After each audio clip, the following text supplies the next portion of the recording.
We are here with Joleen and her 2007 Honda Fit. And these had some stuff on it, but I'll let her explain that and tell us your story.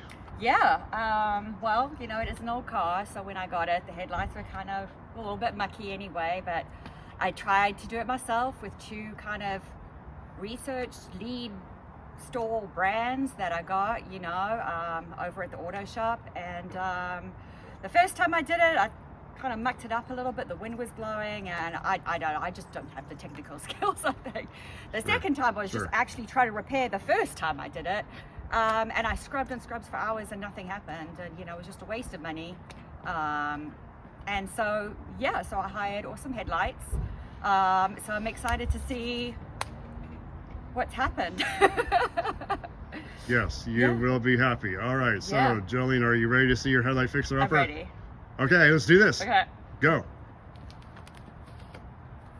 Oh my, it looks brand new.